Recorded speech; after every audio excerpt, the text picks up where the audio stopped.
Hey guys, आप सभी का स्वागत है आपके अपने YouTube चैनल पे। मैं हूं मुकुंद पाठक और आज हम इस वीडियो में डिस्कस करने वाले हैं 12th बोर्ड एग्जामिनेशन में आने वाले कुछ इंपॉर्टेंट क्वेश्चंस के बारे में। आज जो हम डिस्कस कर रहे हैं वो इकोनॉमिक के बारे में डिस्कस करेंगे, यानी कि इकोनॉमिक के जो पूरे सिलेबस है उसमें से ऐसे कितने इंपॉर्टेंट क्वेश्चन बन सकते हैं कि जो 99 या 100% हम बोल सकते हैं कि एग्जाम्स में इंपॉर्टेंट क्वेश्चन बन सकते हैं गाइस, ताकि आप अपने एग्जाम में, बोर्ड एग्जाम में अच्छे खासे मार्क्स को स्कोर कर सको। तो चलिए गाइस, यहाँ पे आप देख सकते हो कि मैंने बोर्ड पे पहले से लिखा हुआ है कुछ इंपॉर्टेंट क्वेश्चंस। मैं आपको टेक्स्ट बुक में भी बता सकता था, लेकिन मैंने सोचा कि पहले आपके लिए एक इंपॉर्टेंट क्वेश्चन एक रिव्यू करके निकाला जाए और आपको फिर बताया जाए। तो जैसे कि आप यहाँ पे देख सकते हो कि इंपॉर्टेंट क्वेश्चन के बारे में आज हम डिस्कस कर रहे हैं। वीडियो पूरा अंत तक देखिए। चैनल पे अगर पहली बार हो या चैनल को सब्सक्राइब नहीं किया हो तो पहले चैनल को सब्सक्राइब कर लीजिए, बेल आइकन प्रेस कर लीजिए और अपना कमेंट, अपना रिव्यू देना ना भूलें। चलिए, जैसे कि आप यहाँ पे देख सकते हैं कि चैप्टर जो फर्स्ट है हमारे इकोनॉमिक के अंदर वो है माइक्रो एंड मैक्रो इकोनॉमिक। जैसे कि आपने पूरा सिलेबस रीड किया होगा, चैप्टर के अंदर माइक्रो एंड मैक्रो इकोनॉमिक, जो कि वास्ट चैप्टर तो नहीं है, बहुत ही एक छोटा सा चैप्टर है, लेकिन उसके अंदर भी कुछ ऐसे कॉन्सेप्ट है जो कि 100% एग्जाम में पूछे ही जाते हैं। अगर आप पेपर रिव्यू देखोगे 5 इयर्स का तो उसमें पूछे गए हैं ये सब क्वेश्चंस। तो बट मैं यहाँ पे आपको करंटली सिनारियो 2022 के बोर्ड एग्जाम में आने वाले इंपॉर्टेंट क्वेश्चन के साथ बता रहा हूँ या उसके बारे में डिस्कस कर रहा हूँ। तो जैसे कि फर्स्ट आप देख सकते हो यहाँ पे कि features of the micro economic, क्योंकि ये इंपॉर्टेंट कॉन्सेप्ट बन जाता है क्लास, ठीक है। सेम उसी तरीके से हम बात करें तो मैक्रो इकोनॉमिक का भी एक फीचर्स आते ही है, यानी कि दो में से कोई एक कंपल्सरी आपको पूछे ही जाएंगे। Next thing, scope of micro and macro economic, यहाँ पे भी सेम कॉन्सेप्ट आ जाता है, या तो आपको माइक्रो पूछे जाएंगे या तो आपको मैक्रो पूछे जाएंगे। कोई एक कॉन्सेप्ट पक्का डेफिनेटली 100% आपको पूछे जाएंगे गाइस। तो ये चैप्टर नंबर 1 है, इसमें 3 क्वेश्चन मैंने आपको बताया हुआ है, फीचर्स, माइक्रो मैक्रो के अंदर और स्कोप, राइट। तो ये 3 क्वेश्चन आप डेफिनेटली बाहर कीजिए क्योंकि ये एग्जाम में पूछे जा सकते हैं। नेक्स्ट, चैप्टर नंबर 2 की बात करें अगर हम, तो यूटिलिटी एनालिसिस ये चैप्टर का नाम है और आपने जैसे पढ़ा भी है कि यूटिलिटी एनालिसिस, और यूटिलिटी जो एनालिसिस का जो चैप्टर है वो इतना इंपॉर्टेंट कॉन्सेप्ट है कि उसमें से डेफिनेटली आपको क्वेश्चन पूछते ही हैं। बट मैंने जो रिव्यू किया हुआ है पेपर का, और मैं जब चैप्टर रीड किए, मैंने पहले भी चैप्टर सिखाए हुए हैं यूटिलिटी एनालिसिस के, तो उसमें जो मोस्ट इंपॉर्टेंट क्वेश्चन, ठीक है, इंपॉर्टेंट क्वेश्चन तो आएंगे ही, लेकिन मैं मोस्ट इंपॉर्टेंट क्वेश्चन की बात कर रहा हूँ, जैसे कि फीचर्स ऑफ यूटिलिटी एनालिसिस, ये डेफिनेटली पूछे जाएंगे क्लास। लास्ट में मैं आपको बताऊंगा वीडियो के लास्ट में कि किस तरीके से हम पेपर्स को लिख सकते हैं। Next, type of utility analysis, ये भी एक तरह का इंपॉर्टेंट क्वेश्चन है। आप फटाफट अपना नोटबुक, टेक्स्ट बुक उठाइए और उसको टिक मार्क करना स्टार्ट कर दीजिए और वीडियो के अंत होने पे आप इसकी स्टडी चालू कर दीजिए। चलिए, नेक्स्ट वन है TU और MU। ये दो कॉन्सेप्ट, ये इंपॉर्टेंट कॉन्सेप्ट है क्योंकि आपने भी पढ़ा होगा। तो टोटल यूटिलिटी और मार्जिनल यूटिलिटी, जो कि मोस्ट इंपॉर्टेंट चैप्टर्स में से ये क्वेश्चंस आते हैं, यानी कि यूटिलिटी जो चैप्टर है उसके अंदर मोस्ट इंपॉर्टेंट क्वेश्चन यही दो है। ये डेफिनेटली 100% पूछे जाएंगे आपके एग्जाम्स में। आते हैं अभी चैप्टर नंबर 3 के अंदर। देखिए, मैं हर एक चैप्टर में से 3 से 4 ऐसे क्वेश्चन बता रहा हूँ जो कि 100% पूछे जाएंगे, 100 के 100%। चलिए, नेक्स्ट, डिमांड एंड इलास्टिसिटीज देखेंगे।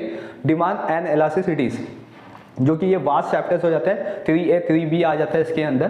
तो चलिए, 3A 3B के जो कॉन्सेप्ट है वो डिटरमिनेंट ऑफ डिमांड, इसको आप डेफिनेटली बाहर कीजिए क्योंकि डिटरमिनेंट तो डेफिनेटली पूछते ही एग्जाम में। लॉ ऑफ डिमांड, फिर changes and the variation, changes and variation के दो कॉन्सेप्ट है, तो आप उसको डेफिनेटली बाहर करिए।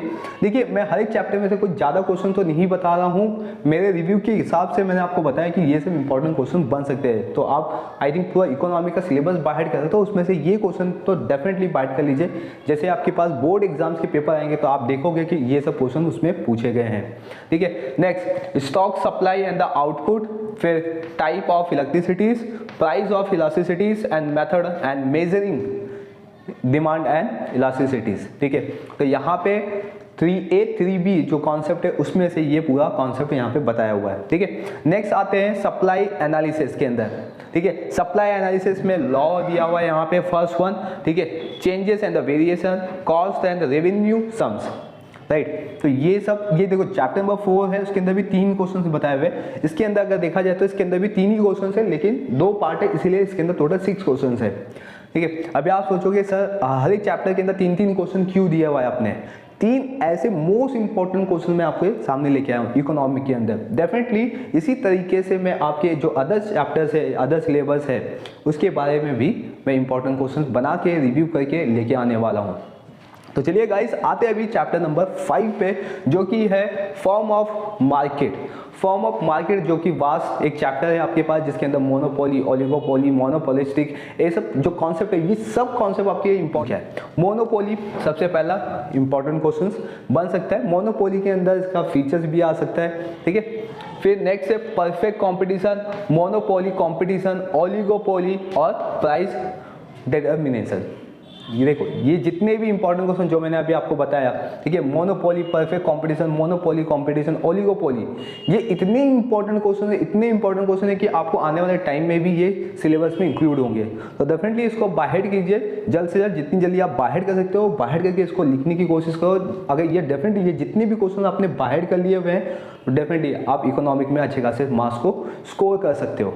मूव करते हैं चैप्टर नंबर 6 के अंदर। चैप्टर नंबर 6 जो कि आपका इंडेक्स नंबर है। देखिए, इंडेक्स नंबर जैसे कि आपने पढ़ा होगा, इंडेक्स नंबर तो इसके अंदर कुछ फॉर्मूलाज है, उसके अंदर कुछ प्रैक्टिकल क्वेश्चंस है, जैसे कि पैसेज हो गए, लेस पेयर्स हो गए, डॉल्बिस बाउले हो गए। अब जिन बच्चों ने मैथ लिया हुआ है तो उनका एक बेनिफिट यहाँ पे आएगा। क्या बेनिफिट आएगा कि ये उन्होंने मैथ के जो पार्ट 2 है इंडेक्स नंबर, उसके अंदर भी किया होगा चैप्टर नंबर 5 के अंदर, तो उनको कॉन्सेप्ट समझने में थोड़ा ईजी हो गया होगा। लेकिन जो बच्चे एसपी लिए उनको थोड़ा सा डिफिकल्टी आएगी, क्योंकि ये पूरा थियोरेटिकली बेसिस पे आपको इकोनॉमिक में गिवन है।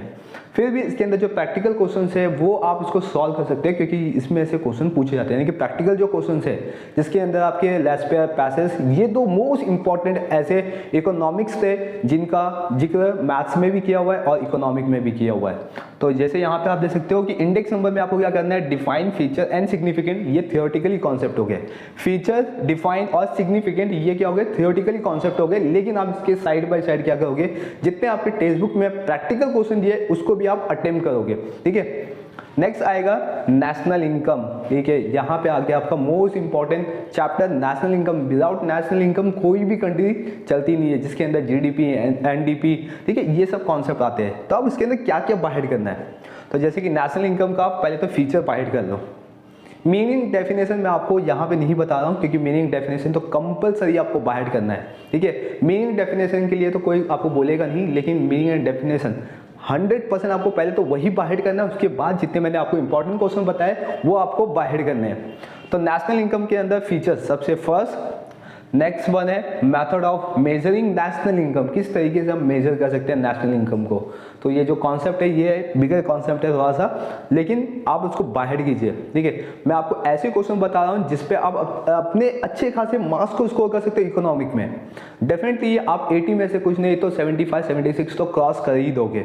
अगर आपने उसको सही तरीके से बाहर किया तो आप 80 के नियरेस्ट भी पहुँच सकते हो। तो चलिए, एंड द लास्ट यहाँ पे मैं अभी जो चैप्टर बता रहा हूँ वो है पब्लिक फाइनेंस इन इंडिया, ठीक है। टोटल आपके पास 10 चैप्टर्स है, लेकिन मैं यहाँ पे 80 चैप्टर का आपको इंपॉर्टेंट क्वेश्चन दे रहा हूँ, ठीक है।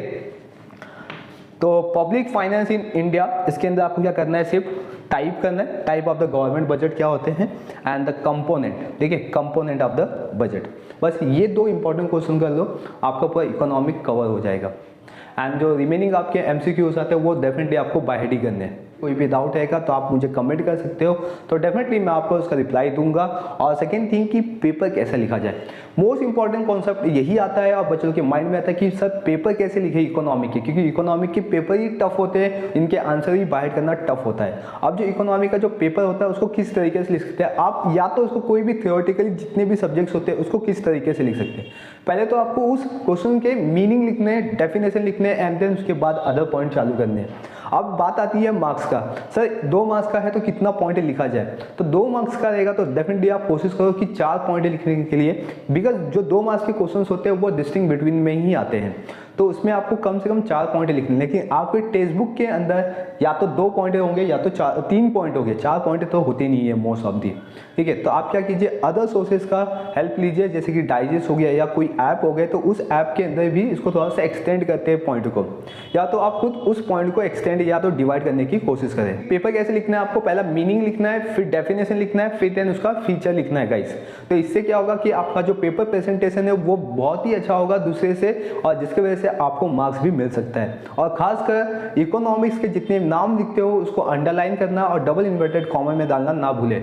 इससे क्या होता है कि जो इकोनॉमिक्स का नाम है वो उठ के आता है, हाईलाइट होके आता है, जिसकी वजह से जो एग्जामिनर है, जो पेपर चेक कर रहा है, वो अगर ये देख लेगा कि बच्चे को मालूम है कि इस इकोनॉमिक्स ने ये डेफिनेशन लिखा है, तो वो आगे के आंसर चेक नहीं करेगा, वो फटाक से आपको मार्क्स देके आगे निकल जाएगा। यानी कि आपको अच्छे खासे मार्क्स मिल सकते हैं। आपको क्या करना है, सिर्फ कुछ ऐसी स्ट्रैटेजी अप्लाई करनी जिसकी वजह से आपको मार्क्स मिल सकते हैं, जो कि मैंने आपके साथ अभी डिस्कस किया हुआ है। वीडियो कैसा लगा ये आप मुझे कमेंट करके बताएं, लाइक करके बताएं। चैनल पे पहली बार हो या चैनल को सब्सक्राइब नहीं किए हो तो चैनल को सब्सक्राइब कर लीजिए, बेल आइकन प्रेस कर लीजिए ताकि आपको नोटिफिकेशन मिलता रहे। Thank you for watching.